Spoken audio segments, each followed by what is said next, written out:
Hola, mucho gusto, bienvenidos a Nuevas Miradas, para reflexionar, para conversar, para poner los grandes temas sobre la mesa de conversación. Un invitado de lujo, Rafael Echeverría, Ontología del Lenguaje, mi Nietzsche, pero él fundamentalmente, además de ser sociólogo en la Universidad Católica, es doctor en filosofía, pero es un consultor de categoría mundial. Es un chileno de lujo. Senador Carlos Cantero, primero que todo, bienvenido. Qué gusto de verdad y qué orgullo poder tener a una personalidad como Rafael Echeverría aquí en nuestras pantallas. Gracias, Libardo, por tu presentación, y a usted, amiga y amigo televidente, el saludo cariñoso y la invitación a una nueva mirada, a mirar la vida, la sociedad, el entorno, con una búsqueda, con un afán de auscultar. Para eso hemos invitado a un chileno de categoría global, Rafael Echeverría. Le damos la bienvenida y es un gusto el poder compartir ideas y momentos. El gusto es mío, senador. Estoy muy contento de estar acá. He seguido su programa, lo he visto en algunas oportunidades y le tengo gran admiración. Muchas gracias. La primera pregunta es: sociólogo que dice cruzar un puente. ¿Dónde lleva ese puente? Ese puente lleva a algo que los sociólogos normalmente no abordan, que es plantearse preguntas fundamentales sobre la existencia humana, sobre la vida, sobre el carácter de la vida misma. Y yo creo que ha sido una trayectoria, ha sido la incursión en un territorio extremadamente fértil, extremadamente estimulante, y gran parte de lo que yo hago se orienta a esta reflexión sobre cómo somos los seres humanos, sobre cómo vivir mejor, sobre cómo particularmente generarnos menos sufrimiento, que yo tengo la impresión de que sufrimos de más. Y pareciera que este cruce del puente, que ha permitido regresos, yo diría con estadías cortas para volver de nuevo al otro lado del puente donde está la filosofía, es lo que da cuenta de, por ejemplo, el búho de Minerva. Claro, exactamente. En esas dos riberas que cruza el puente, hay una que es fundamentalmente de reflexión filosófica. El búho de Minerva da cuenta de un intento de hacer sentido de la historia de la filosofía moderna. Ontología de el lenguaje es una propuesta específica en función de la encrucijada que siento que hoy día estamos en la humanidad. Pero cruzando el puente está el compromiso con la acción, con las transformaciones, con la capacidad de intervenir a partir de esa reflexión en lo que son las condiciones concretas de existencia de los seres humanos. Es lo que yo llamo un efecto espejo. En una ribera está el pensamiento. Exacto. En la otra ribera está la encarnación de ese pensamiento, y yo distingo al menos tres áreas principales. Una es el emprendimiento, el mundo de la empresa, el mundo del hacer, de la acción. Segundo, todo el desarrollo de libros que tiene que ver con una promoción, ¿verdad? Tercero, el coaching, que es una actividad ya práctica de interacción, ¿verdad? ¿Se distingue alguna otra? Yo haría una reflexión sobre lo que usted acaba de decir. Sí. Desde el punto de vista teórico, conceptual, filosófico, la propuesta que yo hago plantea un énfasis en dos elementos centrales. Uno, una mirada al mundo, a la existencia, al ser humano, centrada en la transformación. Y a partir de eso, el reconocimiento de que la palanca clave de la transformación para los seres humanos, no siendo exclusiva, pero siendo determinante, es la acción. Entonces es una filosofía que ya de por sí nos incita a pasar al otro lado y comprometernos en forma concreta en acciones que ayuden un tipo de existencia y de convivencia distinta. En esa perspectiva están las distintas cosas que menciona usted. Está, por un lado, la importancia de cruzar el puente y saltar del bastión tradicional de la academia enmurallada enclaustrada, y llevar esa filosofía a la calle, a la feria, al mercado, al ágora, donde nació realmente, y devolvérsela al ser humano común. Y los libros básicamente son un intento de llegar más allá del círculo filosófico. Por otro lado... Eso se ve con claridad además, porque el lenguaje no es un lenguaje que sea complejo, aun cuando las ideas tienen cierta complejidad, el lenguaje es accesible al pensamiento cotidiano. Eso es central para mí. Yo creo que es imperativo hoy día, dado lo que enfrentamos, dada la situación que encara la humanidad, traer estos temas al ser humano común y hablarle en su lenguaje, hacerse cargo de sus problemas. Ya no es un problema estrictamente filosófico, es un problema del conjunto de la humanidad. Ese primer libro referente, que es El Búho de Minerva, pareciera tener la semilla de lo que viene después, pero aborda un tema que es complejo en sí, pero que está en la vida cotidiana, el tema de la metafísica, el tema de lo que determina, lo que influye, lo que en definitiva nos va definiendo como seres humanos. ¿Por qué? Bueno, yo pienso que durante 25 siglos, prácticamente desde el año 500 antes de Cristo, con la emergencia de Parménides y con los desarrollos filosóficos posteriores, construimos un gran faro en la humanidad que nos iluminaba, que mostraba el carácter de la realidad, que nos mostraba a nosotros mismos, y ese es el faro de la metafísica. Ha sido un faro que fue muy poderoso, que fue muy importante y que devino hegemónico durante un periodo muy importante de la humanidad.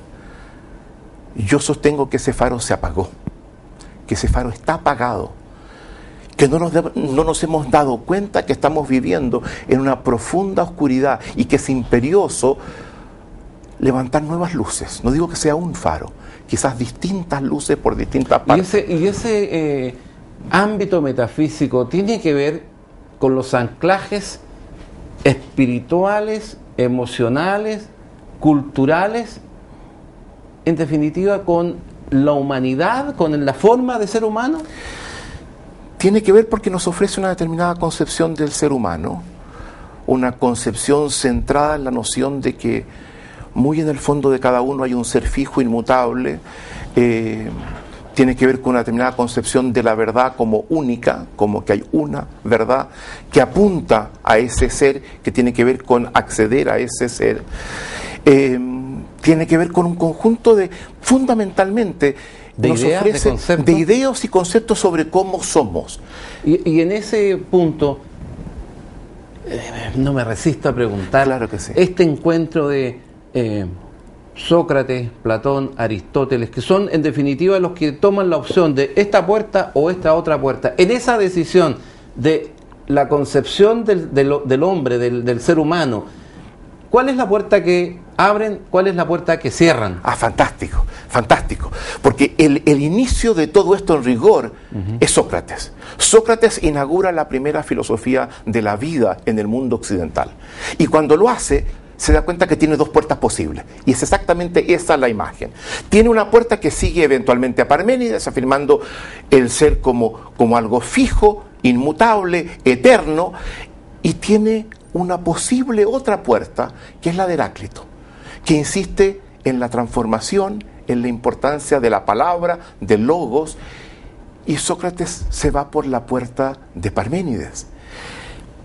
Y toda la filosofía posterior sigue el camino que él nos abre, sigue básicamente ese camino, y no será hasta que aparezca en el escenario filosófico una figura como la de Nietzsche, que nos señala: señores, hemos cerrado el camino, estamos en un callejón sin salida, ese programa nos está limitando nuestra capacidad de existencia y en la capacidad de conferirle sentido a la vida. Hay que volver al punto en el que se encontró Sócrates y abrir la puerta que él no abrió.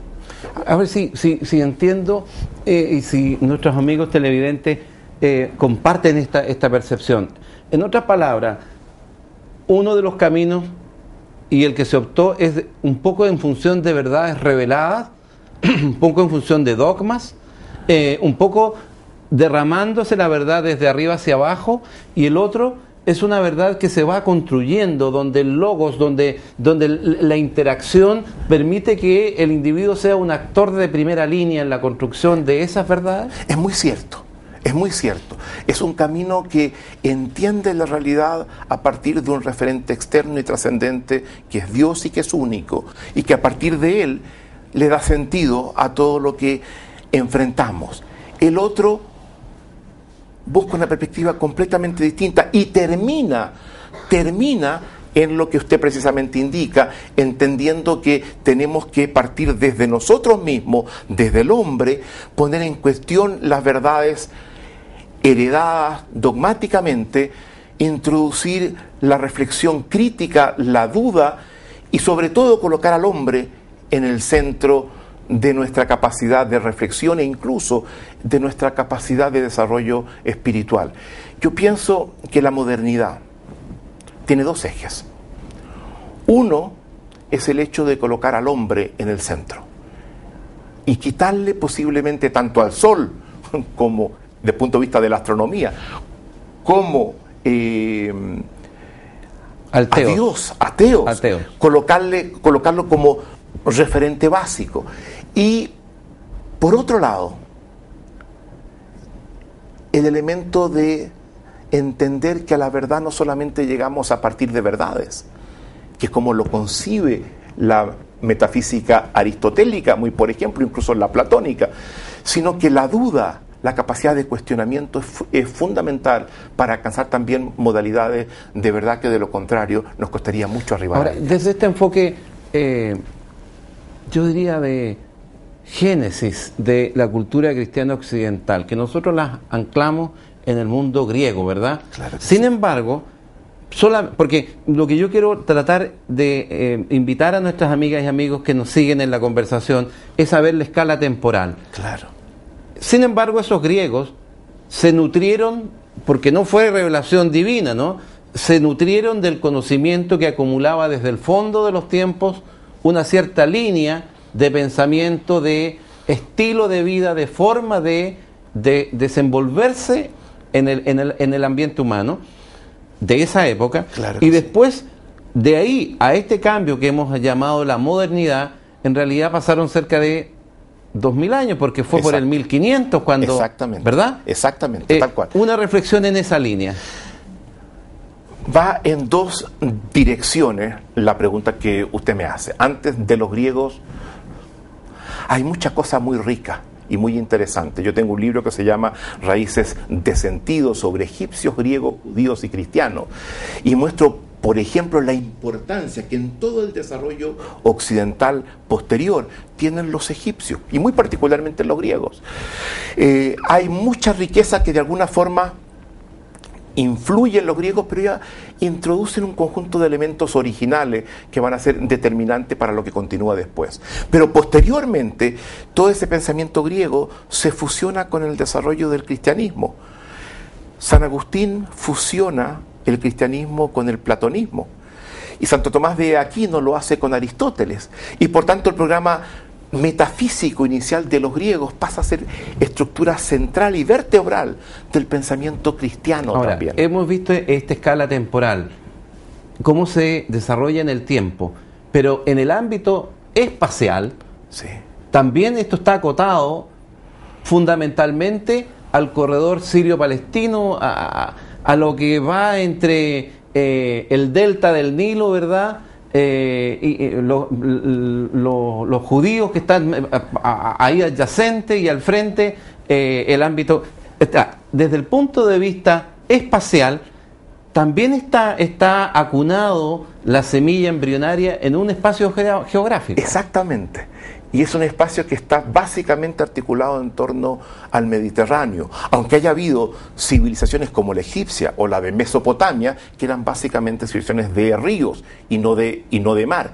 Pero el mar produce algo que es muy importante. Déjame, precisamente a propósito de eso, pareciera que ahí también, en esa secuencia de ríos, hay una vinculación con la cultura hinduista que se amarra con esta cultura Ahí hay una referencia de ríos que tiene ciertas vinculaciones. Hay un vínculo. Yo creo que ese vínculo con el mundo oriental, que está marcado por la frontera con la India, existe, pero yo no le doy demasiada importancia.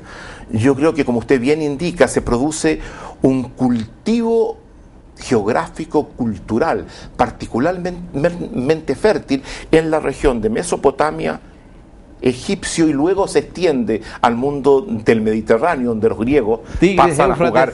Claro.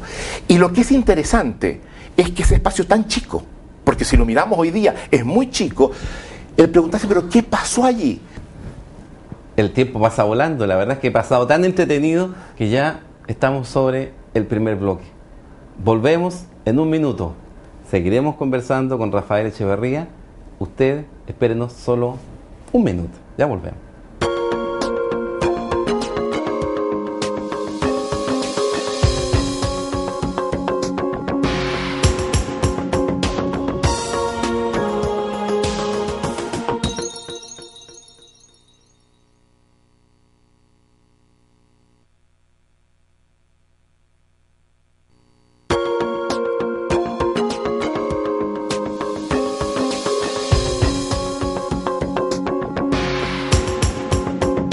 Gracias por su sintonía. Estamos conversando con Rafael Echeverría en una conversación apasionante sobre lo que es, yo diría, la cuna donde arranca nuestra cultura y que define por qué usted es como es. Seguíamos entonces en este encuentro temporoespacial en un desarrollo germinal, diría yo, de la cultura cristiana occidental. Exacto. Y lo que es muy interesante es ver que un espacio hoy día visto a la distancia, tan pequeño, produce tantas cosas que germinan para alcanzar una influencia tan determinante posteriormente. Y cabe preguntarse, bueno, ¿qué permite este cultivo? Esta cultura milagrosa, este cultivo virtuoso que produce este efecto tan impactante a la posterioridad. Yo creo que son dos cosas, y dos cosas que tienen que ver con un mismo fenómeno: el comercio y las intercomunicaciones que el comercio establece en toda esa zona. Y en segundo lugar, la escritura, que eleva el nivel de conectividad inmensamente.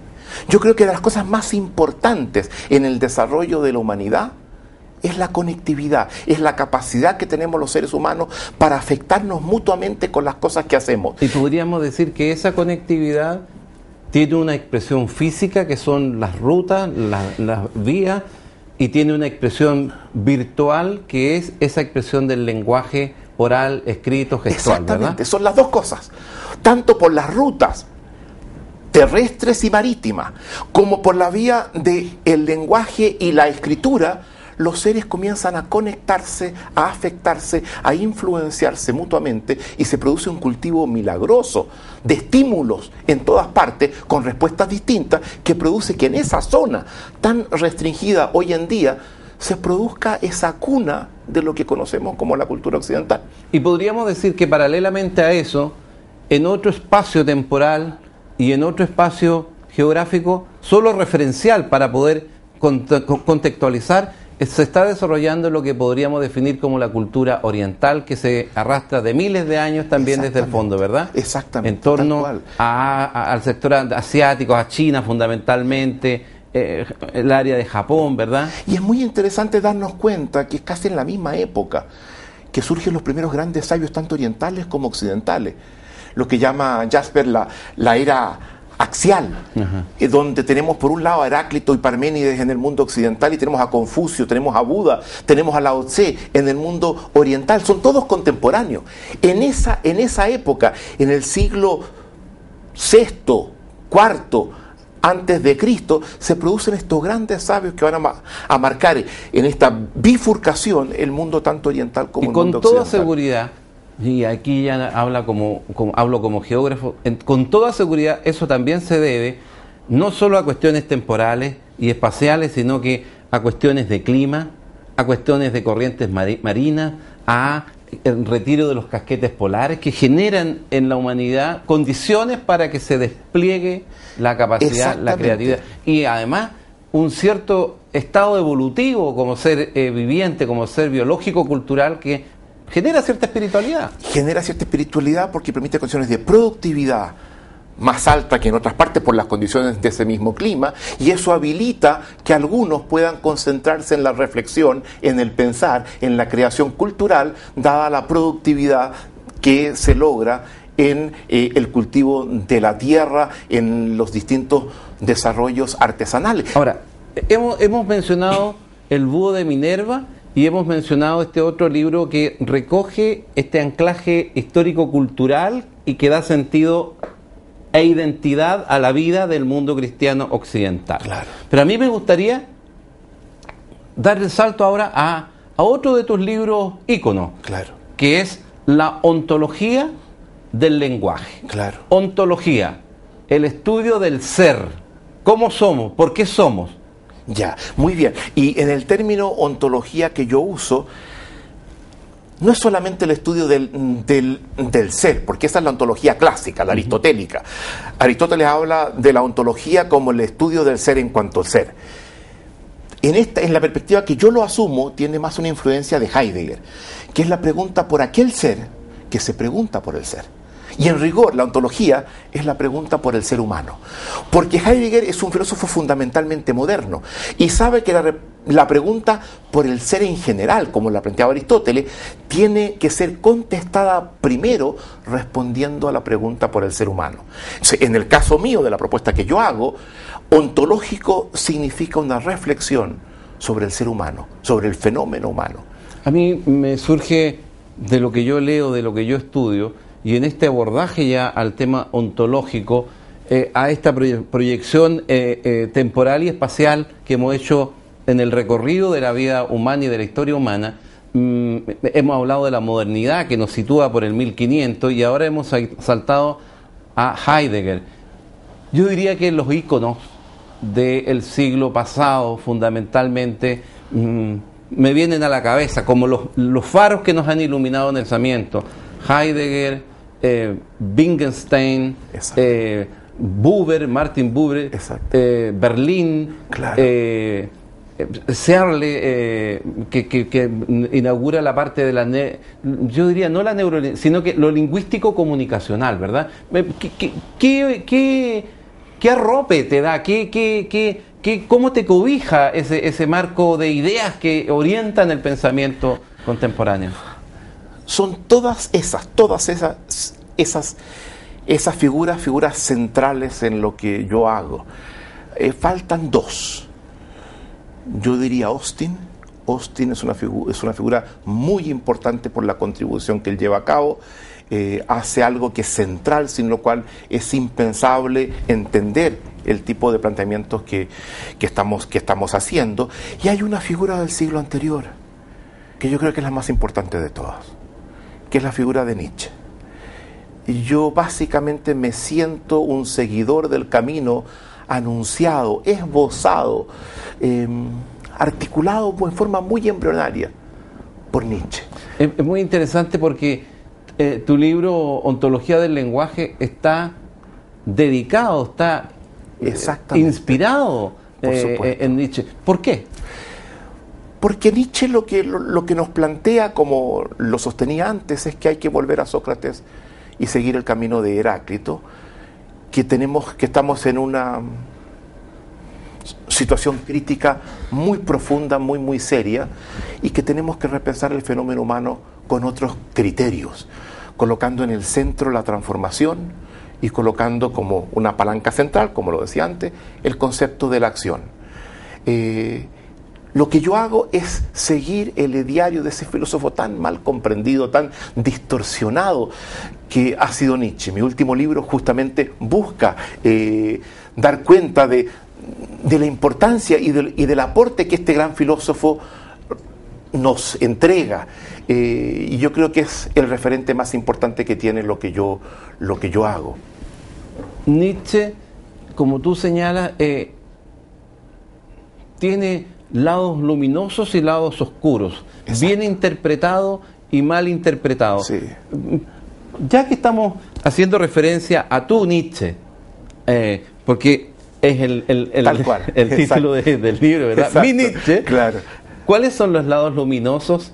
¿Cuáles son los lados más cuestionados, menos entendidos en este pensamiento de Nietzsche? A ver, yo te diría que Nietzsche tiene el problema de ser una persona muy antipática, que dice cosas tremendas, que dice cosas escandalosas, algunas de ellas inaceptables. Y yo creo que la única forma de entenderlo y de nutrirnos de su aporte es ser muy benevolente con él. Fue un ser que tuvo muchas dificultades existenciales, un ser muy enfermo, con mucha dificultad de relacionarse socialmente con otros. Y hay que pasar por encima de eso. Si nos quedamos en algunas frases aisladas, es tremendo y obviamente hay muchas de ellas que yo no las comparto. Pero hay un fondo que es de una luminosidad muy, muy insólita, que es insistirnos en que los seres humanos vivimos en un mundo en transformación permanente y que no solamente vivimos en él, que estamos afectados por él, sino que podemos participar, como nunca lo hemos reconocido, en esos procesos de transformación, haciendo aportes fundamentales en ello. Permíteme una pregunta que me encantaría me pudieras ayudar, porque va a ser estimulante. ¿Y qué vínculo hay en tu lógica, en tu pensamiento, entre este marco conceptual, que voy a volver de Nietzsche, y otro de las luces que es Heidegger, que están referidos en el pensamiento contemporáneo también? Hay varios vínculos y no siempre son claros. Para Heidegger, Nietzsche es un referente central. A mi modo de ver, no lo comprende adecuadamente. Y sabemos que Heidegger termina en sus últimos años sosteniendo una y otra vez: Nietzsche destruyó mi vida, Nietzsche me desquició. Y muestra, porque yo creo que nunca saldó cuentas con Nietzsche. Pero Heidegger se encuentra en la senda que el mismo Nietzsche abrió y sigue el tipo de desafío que nos plantea Nietzsche, que es repensar el fenómeno humano, repensar el ser en el mundo, siguiendo los lineamientos que nos entrega Nietzsche. Y hace aportes muy importantes, pero no es una cosa lineal. Hay también una desigualdad. Hay interpretaciones que Heidegger hace de Nietzsche que yo creo que son erradas. Yo creo que en definitiva Nietzsche tiene una estatura filosófica muy superior a la que tiene Heidegger, sin negar las contribuciones de este último. Ahora, volvamos entonces a Nietzsche. Y esta mirada, o mejor dicho, este regreso a buscar una nueva mirada, a ver qué había detrás de la otra puerta, ¿verdad? Exactamente, ahora, la puerta que había quedado cerrada por Sócrates. Exactamente, porque esa es una de las cosas de la vida, que yo siempre hablo con mis amigos, con la gente que quiero. Abrir una puerta abre mundos, pero cierra otros. Infinitos mundos. Exactamente. Y eso es de lo que estamos hablando, ¿verdad? Eso es exactamente de lo que estamos hablando. Y este regreso hacia allá, a mí me parece que es clave en lo que está ocurriendo en el pensamiento contemporáneo. Y yo lo veo en todos los autores que yo leo, veo esa impronta de volver a... De hecho, Martin Buber, cuando hace esa distinción entre el yo y el otro, no está sino haciendo ese regreso. Exactamente. Entonces, me gustaría que pudieras tú reflexionar desde esa perspectiva, desde esa mirada, ¿cómo ves tú el pensamiento contemporáneo? Y ahí amarramos no solo la ontología del lenguaje, claro, sino que yo diría este resumen de lo que hemos conversado hasta ahora. Bueno, yo creo que estamos viviendo un mundo de confusiones muy profundas, de descalabros en presupuestos centrales, que nos damos cuenta que no podemos seguirnos apoyándose en ello. Y en ese mundo yo creo que la luz, de las pocas luces que tenemos, es justamente la que nos entrega Nietzsche, porque nos ilumina un futuro distinto, nos promete un futuro distinto. Es el filósofo que hoy día, si tú examinas, de mayor influencia en el escenario filosófico actual. Buber hace otro aporte. Buber hace un aporte que yo creo que es, pero de una importancia también mayúscula. Buber nos dice varias cosas. Nos dice: los seres somos seres dialógicos. ¿Qué significa esto? Que nos constituimos en conversaciones, en las conversaciones en las que participamos. Y permíteme hacer un alcance sobre esto, porque habiendo dicho eso, él dice: Si entendemos cómo conversamos, entendemos, accedemos a aspectos profundos del misterio del alma humana. Y hay 3 ejes, nos dice Buber, para entendernos mejor. Uno, las conversaciones que yo tengo con los otros, con los demás. ¿Cómo son? ¿Qué nos decimos?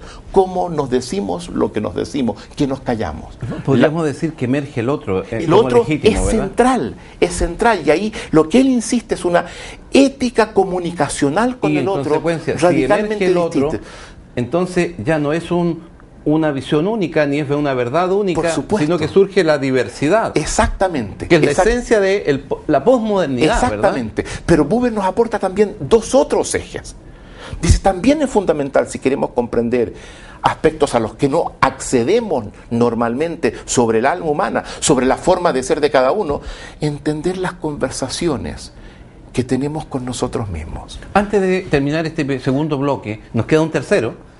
Yo quiero preguntarte, con este recorrido de la metafísica, de los referentes, de los sentidos de identidad, de el faro apagado al que tú has hecho referencia, Sí. que es la sabiduría o los referentes que nos permiten anclajes espirituales, ¿no será que está emergiendo, o mejor dicho, no será que se están tomando? Porque yo siento que los medios de comunicación finalmente están dando anclajes de reality, de farándula, de mundo vertiginoso, lleno de incertidumbre. ¿No estará emergiendo algo ahí? Son expresiones de manera importante de la propia crisis que enfrentamos hoy día. Son formas de distraernos, son formas de no mirarle la cara, son formas de arrancar de ella, de eludirlas a mi modo de ver, son formas de sustituir la crisis de nuestra espiritualidad. Porque frente a este punto quiero aportar el tercer eje que nos indica Buber. Buber dice, hay un tercer eje conversacional, que es la conversación que todo ser humano tiene con el misterio de la vida, aquello que muchos llamamos Dios. Ahí está la metáfora. Y esas son las 3 conversaciones fundamentales que nos definen cómo somos. Las conversaciones con los demás, con uno mismo y con el misterio de la vida. Estamos conversando con Rafael Echeverría. Él es sociólogo, filósofo, cruza el puente y hace acciones en el coaching, en el emprendimiento, en fin. Y en la tercera y última parte de nuestro programa vamos a conversar sobre cómo miramos el mundo actual, el mundo contemporáneo, los actores y sus ideas. 1 minuto, nos separamos y ya volvemos.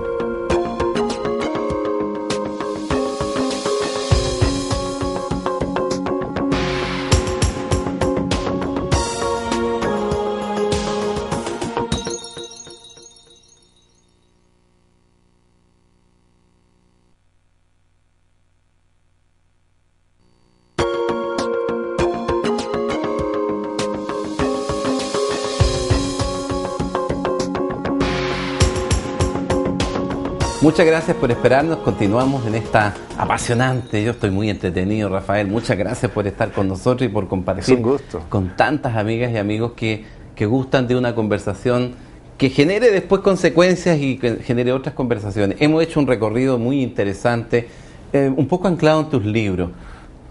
Ahora yo quisiera proyectarme a 2 cuestiones. La primera es, emerge lo que yo llamo un enfoque lingüístico comunicacional que tiene que ver con tu ontología del lenguaje, Exacto. ¿cierto? Que tiene que ver con una tendencia, un enfoque de pensamiento que precisamente anclado en lo que mencionábamos, en Nietzsche, en Heidegger, en Buber, arranca con mucha fuerza y pareciera ser la tendencia, el faro que está dando una pequeña luz. Exacto. ¿Cuál es tu reflexión sobre ese punto? Yo creo que todos ellos, Nietzsche, Heidegger, Buber, colocan el tema del ser humano como la pregunta fundamental que hay que contestar.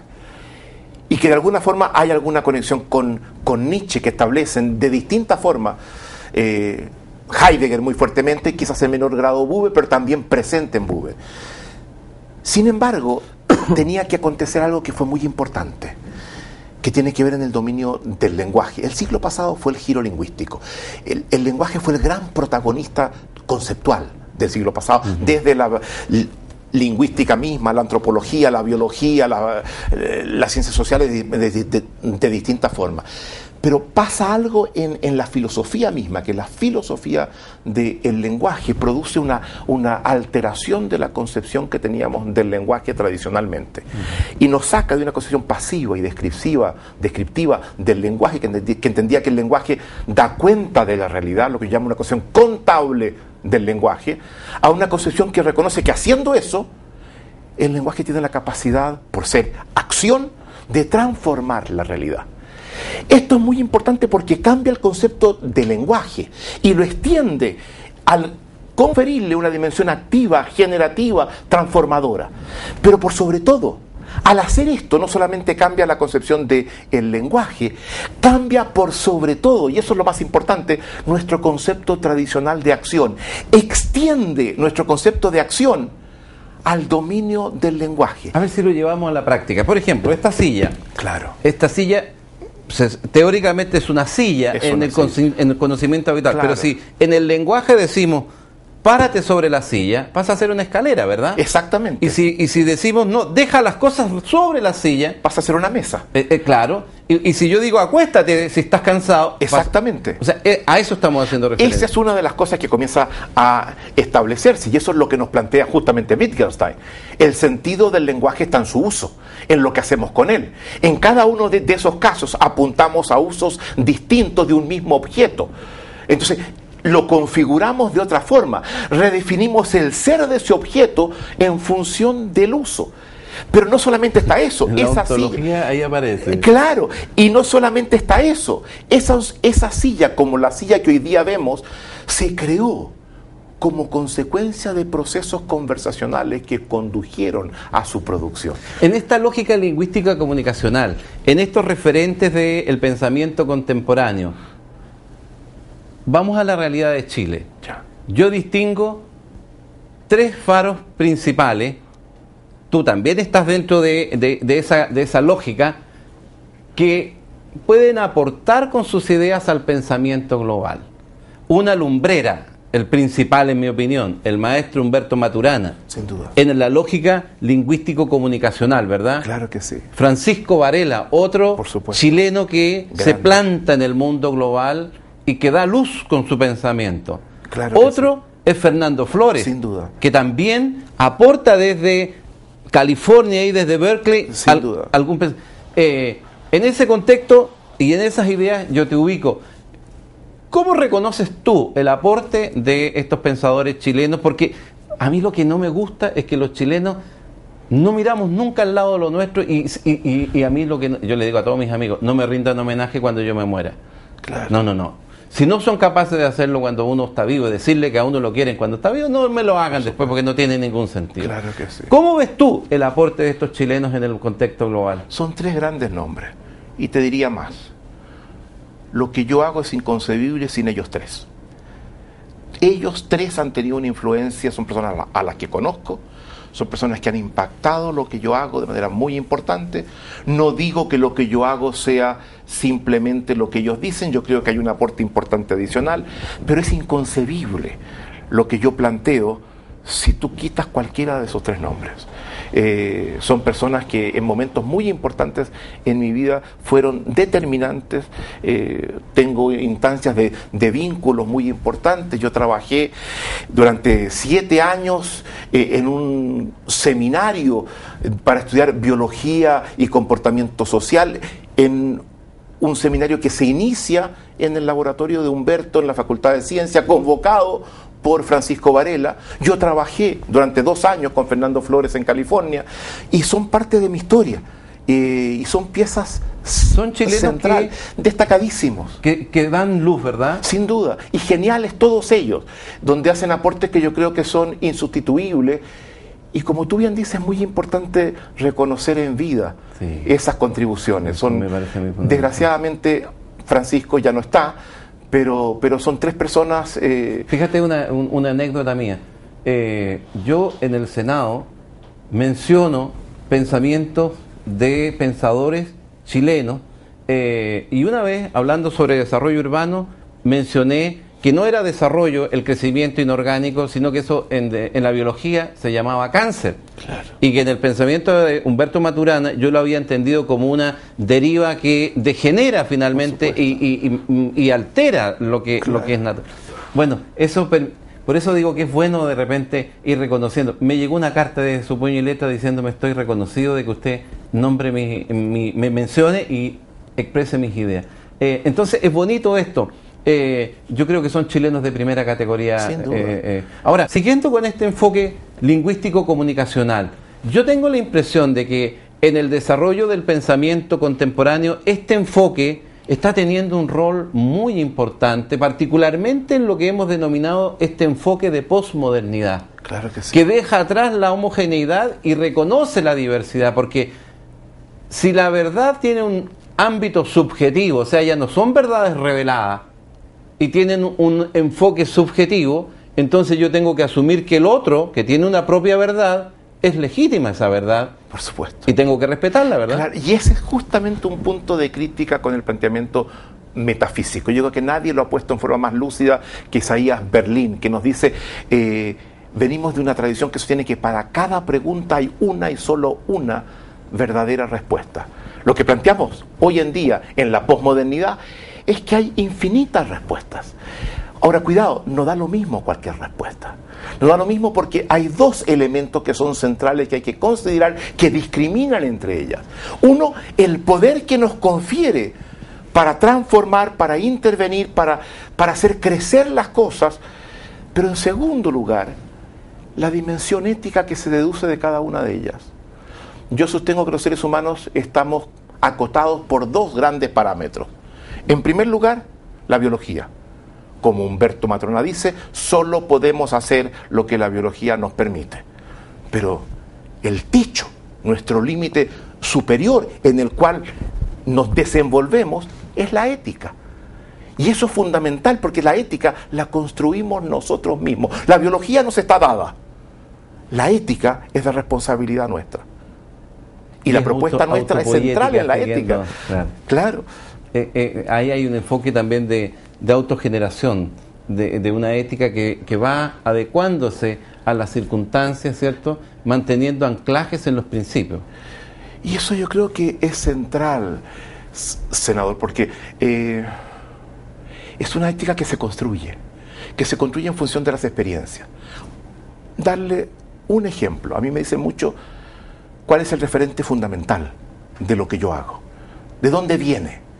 Y tengo dos posibilidades de respuesta. Uno, dar nombres, dar libros, dar textos, pero la respuesta que yo prefiero, es decir, la propuesta que yo hago viene de la experiencia de Chile, nace de las entrañas de Chile, nace de nuestra experiencia reciente en la historia y del daño que nos hicimos.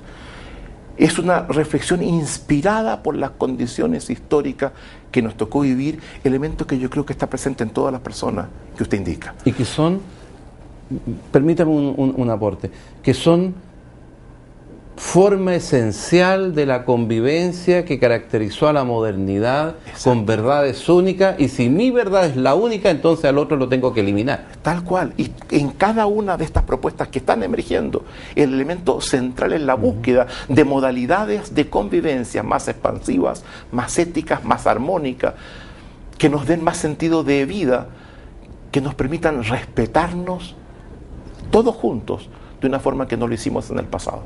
Yo, respecto de ese punto, siempre hago una reflexión de un etos cambiante a la luz de estos cambios, pensamientos, ontologías, claro, que estamos caracterizando.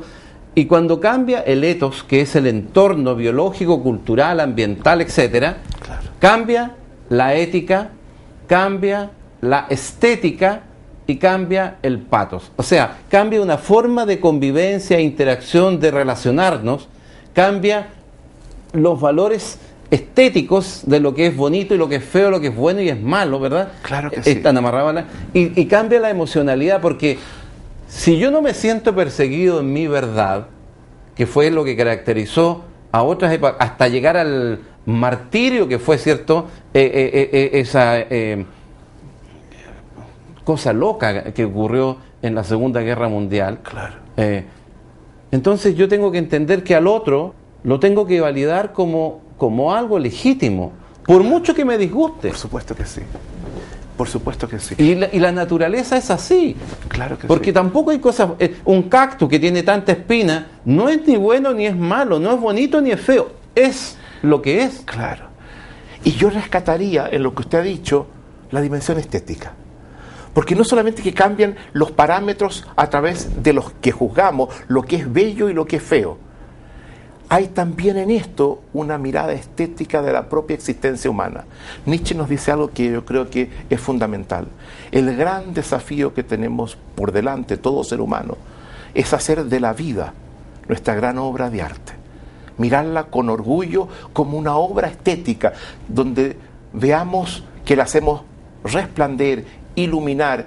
Y eso solamente se alcanza si esa vida se sitúa frente al otro desde el respeto, desde la legitimidad de la diferencia, desde la aceptación de la autonomía del otro, que también quiere hacer de su vida algo distinto de lo que yo quiero, pero algo que ilumine como yo deseo. Rafael, una petición.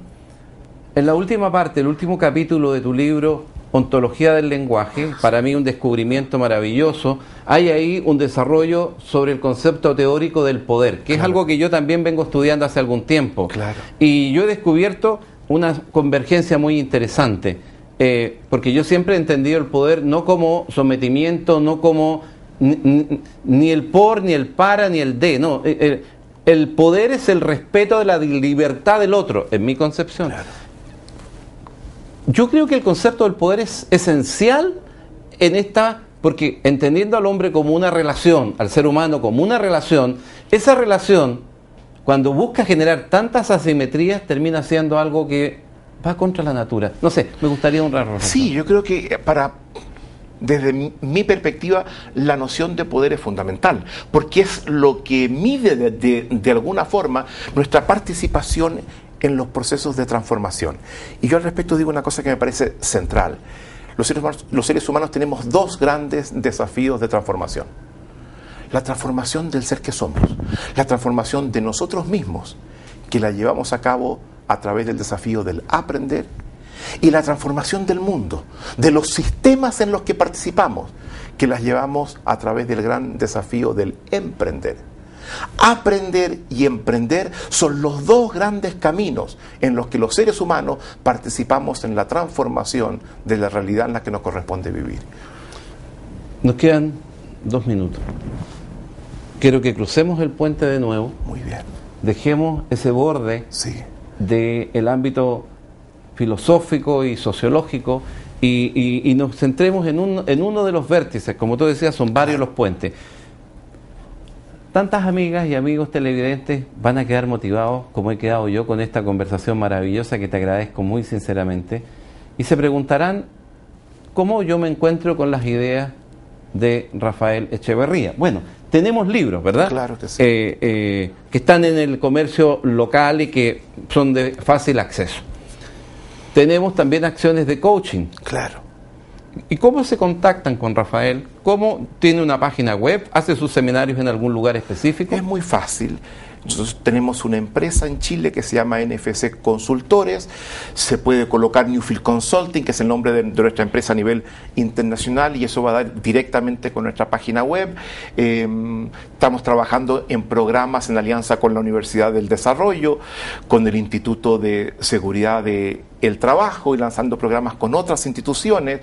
Y si amigas, por ejemplo, de Arica, de Punta Arenas, de Puerto Aysén, una organización, una institución quieren escucharte, ¿te contactan por esa vía? Exactamente, y en mis libros suele aparecer, en prácticamente todo, mi dirección electrónica. Yo la entrego al público para que me escriban, para que me digan cómo podemos conectarnos, cómo podemos acceder a eso, así que es muy fácil. Y en nuestra página web, newfieldconsulting.com, se encuentran y por último, con todos los Rafael accesos. Echeverría, y ahí van a encontrar Exactamente, en internet. exactamente. Tu última reflexión y motivación de esta Bueno, yo conversación. estoy muy agradecido por esta conversación, senador. Siento que ha sido muy estimulante. Lo último que yo plantearía es que tomemos en cuenta que la oscuridad en la que vivimos, los momentos de desesperación en los que estamos, apuntan fundamentalmente a que todavía somos herederos de una concepción del ser humano que tenemos que revisar. Y en la medida que la modifiquemos, yo creo que vamos a encontrar espacios de luminosidad que durante mucho tiempo, durante décadas, durante más de un siglo, nos han faltado. Muchas gracias. La biología y la cultura son lo que definen lo que somos. Nuevas Miradas busca promover eso, una reflexión, una búsqueda, un ángulo distinto. Agradecemos esta gozosa conversación que hemos sostenido con Rafael Echeverría y le invitamos a usted a que siga en nuestra sintonía y espere nuestra programación. Gracias, Rafael. Gracias, senador. Muchas gracias.